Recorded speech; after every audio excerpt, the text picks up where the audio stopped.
안녕하세요, 체스입니다. 자, 오늘 알아볼 종목은 한미약품이라는 종목입니다.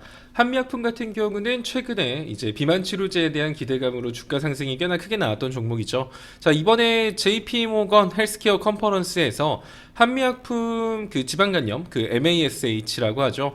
여기에 대한 치료제에 대한 개발 비전을 공유할 것 같다. 뭐 요거 기대감으로 한미약품 같은 경우가 이제 그 JP 헬스케어 컨퍼런스 전에 좀 주가 상승이 나왔었던 종목입니다. 자, 그런데 이번에 발표에서 여기에 대한 추가적인 코멘트가 등장하지 않았다라는 이유로 어찌 보면은 제로 소멸이다라고 하면서 최근 상승분을 반납하는 하락이 나오고 있죠. 뭐 사실 악재가 터졌다라기보다는 JP 헬스케어 컨퍼런스에 대한 기대감으로 올라갔던 상승분이 제로 소멸에 따라서 낙폭을 보이고 있다라고도 해석할 수 있을 것 같습니다.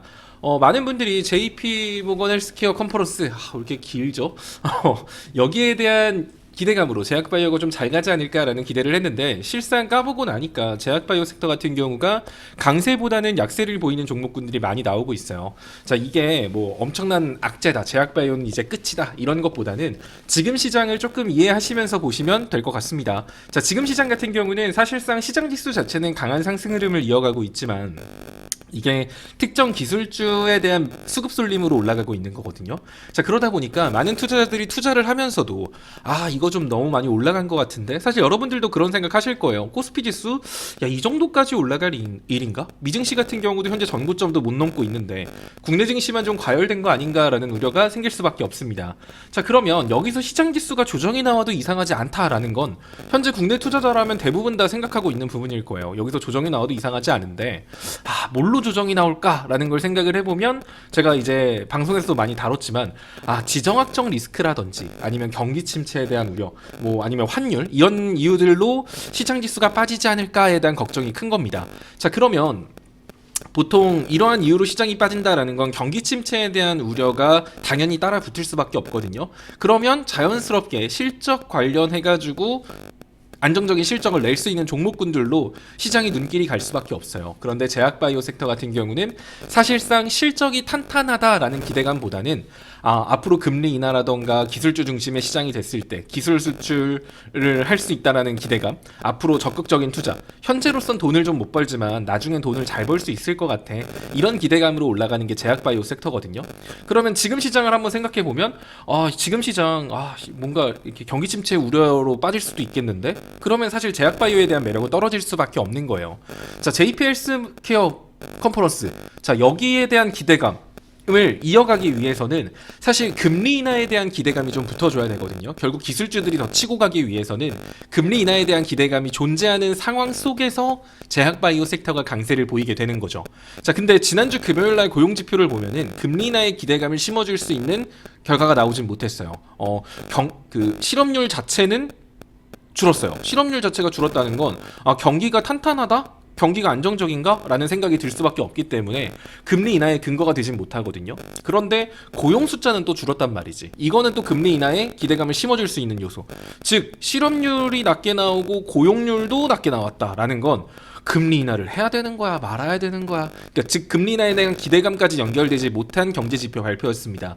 자, 그런 상황에서 JP 모건 헬스케어 컨퍼런스가 열렸기 때문에 사실 제약바이오 입장에서는 금리 인하에 대한 기대감을 안고 그 이슈를 만났을 때 더 힘을 낼 수 있는 건데, 금리 인하에 대한 기대감을 얻지 못한 상태로 이벤트가 열렸으니 뭐 별거 없겠다, 약간 이슈 이제 나왔으니까 제로 소멸이다, 요러면서 매도세가 나오고 있다, 요렇게 이해하셔도 좋을 것 같습니다. 뭐 제약바이오 어마어마한 악재가 터졌다거나 제약바이오의 성장이 뭐 기대되지 않는다, 요런 것 때문에 빠지는 건 아니다라는 거죠.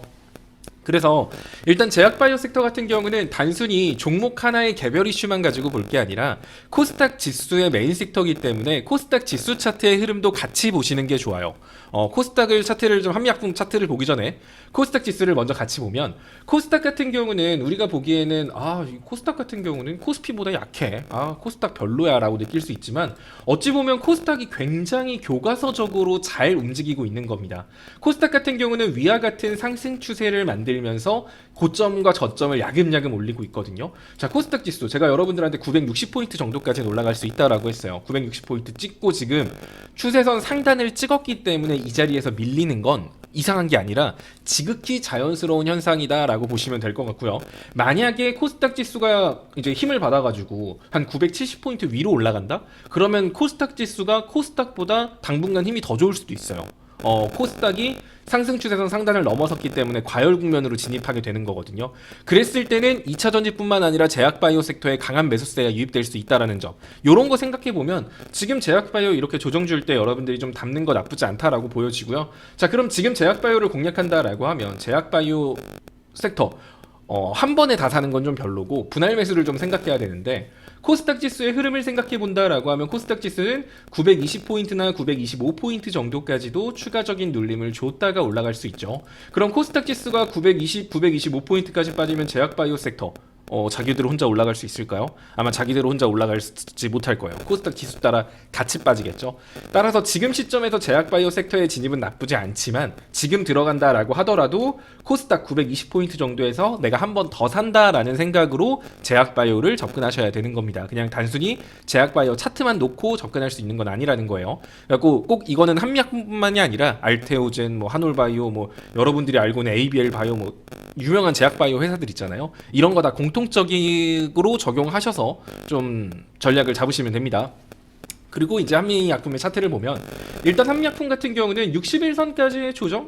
놀라운 건 아닙니다. 애초에 60일선을 지지선 받고 계속 올라가고 있었고, 과거에 지금 단기 박스권을 형성했을 때 박스권 하단 가격이 43만원 자리이기 때문에, 물론 가장 좋았던 흐름은 오늘 이 종목이 45만원 자리를 이탈하지 않고 요 정도 선까지에서 종가를 마무리하고 올라간다라고 하면 이거는 이제 완벽하게 상승 추세를 만드는 거라서 베스트인데, 만약에 오늘 한미약품이 45만원 선 위로 올라가지 못한다? 그렇다는 소리는 43만원까지 추가적인 조정 줬다가 반등각이 잡힌다는 거예요. 그래서 한미약품을 투자 중이신 분들 같은 경우는 43만원을 체크하시고 이 자리에서 한 번 더 산다 생각하시면 될 것 같아요. 자, 그렇게 사서 한미약품 같은 경우는 적정 편당 같은 경우는 46만원 선 아래로 유지를 해두시는 게 좋아요. 그 자리가 박스권 상단이기 때문에 만약에 이 자리에서 박스권 흐름으로 움직인다라고 했을 때 박스권 대응이 가능하거든요. 그 가격대는 46만원 정도 선이다. 요거 기억해 두시고요. 만약에 해당 종목이 43만원을 이탈했다. 사실 그러면 조금 이제 짜증나지는 거거든요. 그랬을 때는 60분봉이나 120분봉 차트의 볼벤 하단선이 위치하고 있는 42만원 정도 선이 생명선이 돼요. 이 자리는 절대 깨면 안 되는 라인입니다. 42만원이에요. 그러면 한미약품 같은 경우는 43만원이 한 번 더 매수하는 자리고 42만원 라인이 최종 매수 라인이 되는 거예요. 그리고 거기서 반등이 나오면 뭐 전혀 문제될 거 없지만, 만약에 그 자리까지 이탈했다? 그랬을 때는 지금 과거 이 종목이 거래량 터지면서 반등을 보여줬던 자리들을 다 이탈하는 거기 때문에 42만원을 이탈했을 때는 정말 뭐 한 38만원? 39만원? 뭐 그 정도까지도 좀 크게 밀렸다 올 수 있어요. 39만원, 38만원. 따라서 한미약품을 투자 중이다 한다면 43만원 정도, 42만원, 43, 42에서 한 차례 더 매수를 해서 평단은 46만원, 45만원 아래로 유지한다라는 생각으로 접근을 하시면 될 것 같고요. 대신 42만원 이탈했을 때는 손실이어도 일부는 비중을 줄였다가, 아까 말한 거 기억하죠? 코스닥 지수가 920포인트까지 밀릴 수 있다고. 코스닥이 920포인트까지 밀리면 이 자리에서 반등이 나오겠죠. 자, 그럼 이 자리에서 코스닥 지수가 반등이 나온다라고 하면 2차 전지 제약바이오 따라서 영향을 받고 올라가기 때문에 한미약품 같은 경우가 42라인을 이탈했을 때는 일부 비중 축소하고 코스닥 920포인트에서 925포인트의 그 물량을 다시 잡던가 복수전을 노린다. 이런 느낌으로 여러분들이 공략하시면 괜찮을 것 같습니다. 일단은 오늘 종가가 사실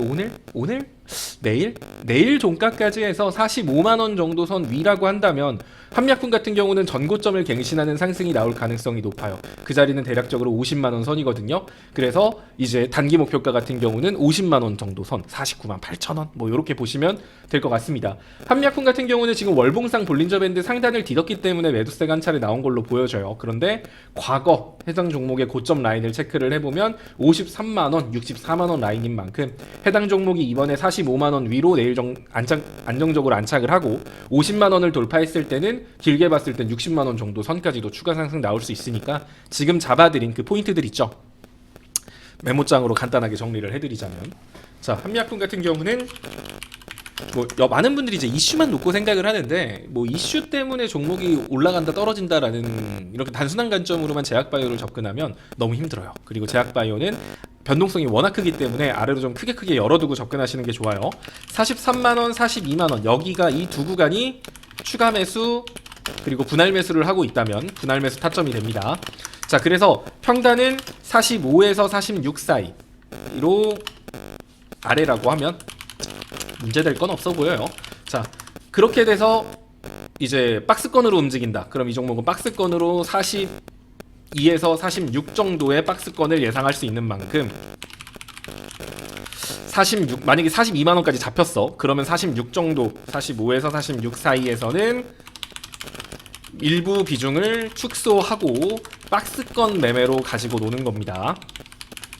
그리고 만약에 내일 아니면 목요일까지 45만원 위에서 놀고 있다면 목표가를 49만원에서 45만원 여기를 단기 목표가로 봅니다. 단기 목표가를 보고 여기 50만원 안착시 60만원까지도 한번 분할 매도로 좀 끌고 가 볼만 하다라는 거죠. 자, 그리고 이제 42만원을 이탈했다. 그랬을 때는 차트가 다 깨져요. 자, 그래서 그럼 이 종목은 일부 비중은 리스크 관리 차원에서 절반 이상이죠. 절반 이상은 리스크 관리 차원에서 비중을 축소하고, 아까 말했지만 제약바이오 같은 경우는 코스닥 지수의 영향을 받기 때문에 코스닥 920포인트 부근에서 재매수 또는 복수전을 노려본다. 이런 느낌으로 한미약품을 공략해 보시면 나쁘지 않은 결과로 마무리될 수 있을 거라고 보여집니다.